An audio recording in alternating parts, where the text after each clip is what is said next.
pre and post World Wars. The same way, the pre and post COVID world will be different.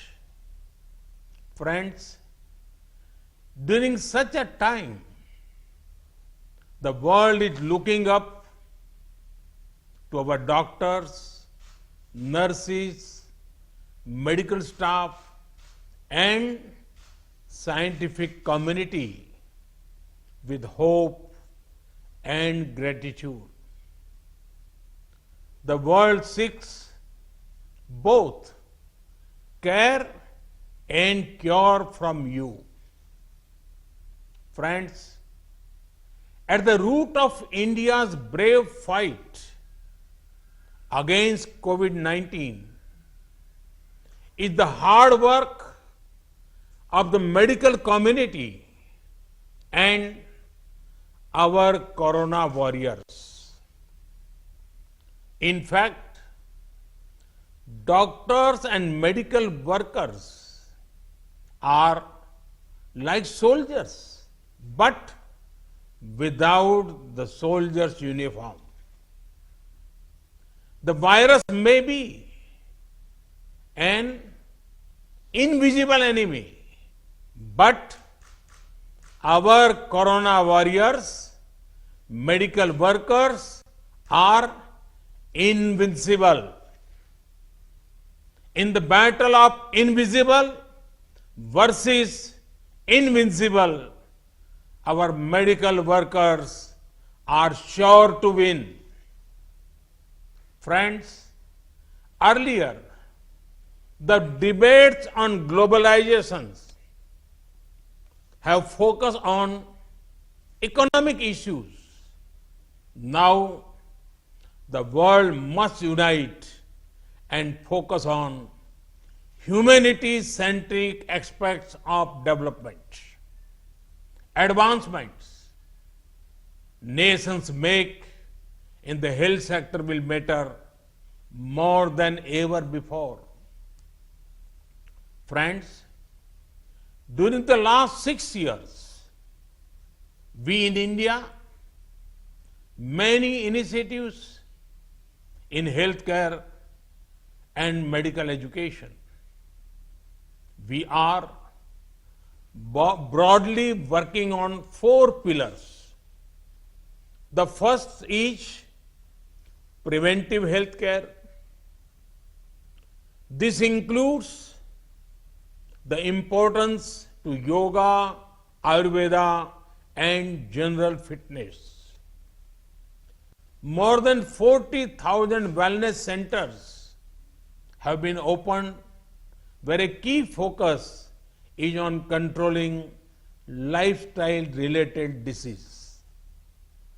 The success of the Swachh Bharat mission is another key part of preventive healthcare. The second is affordable healthcare. Ayushman Bharat, the world's largest healthcare scheme, belongs to India. In less than 2 years, 1 crore people have benefited from this Ayushman Bharat scheme. Women and those staying in villages are among the major beneficiaries of this scheme. And the third pillar is improvements on the supply side.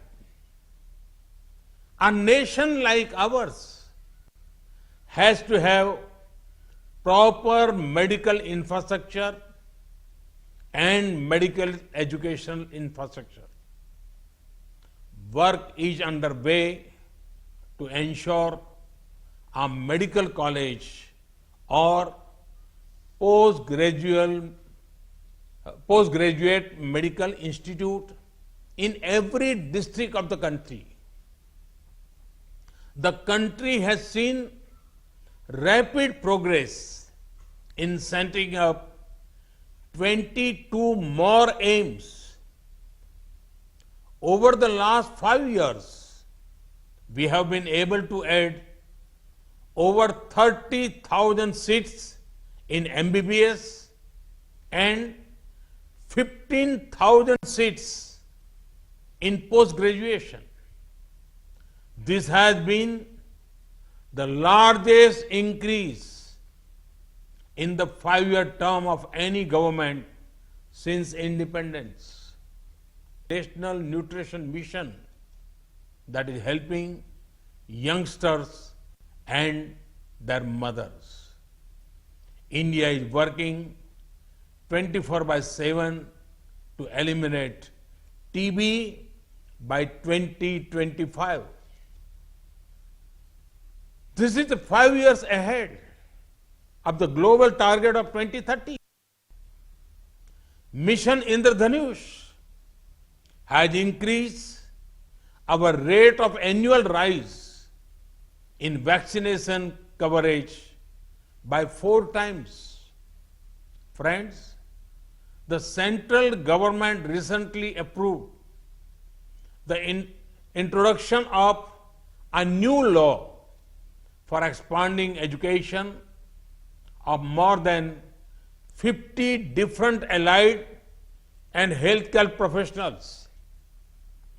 This law, once passed, will address the shortage of paramedical personnel in the country. It will also help India in supplying skilled resources to other countries. Friends, there are 3 things on which I would urge maximum discussion and participation. One is advances in telemedicine. Can we think of new models that make telemedicine popular on a larger scale? The other is related to making India in the health sector. The initial gains make me optimistic. Our domestic manufacturers have started production of PPEs and have supplied about 1 crore PPEs to COVID warriors. Similarly, we have supplied 1.2 crore Make in India N95 masks to all states. Third is IT-related tools for healthier societies. I'm sure you have the Arogya Setu app on your mobiles. 12 crore health conscious people have downloaded it. This has been very helpful in the fight against coronavirus. Friends, I'm aware of an area that is of great concern to you all. Due to a mob mentality, those working on the front lines, those on duty, be it doctors, nurses, safai workers, others, are subject to violence. I want to state it clearly. Violence, abuse, and rude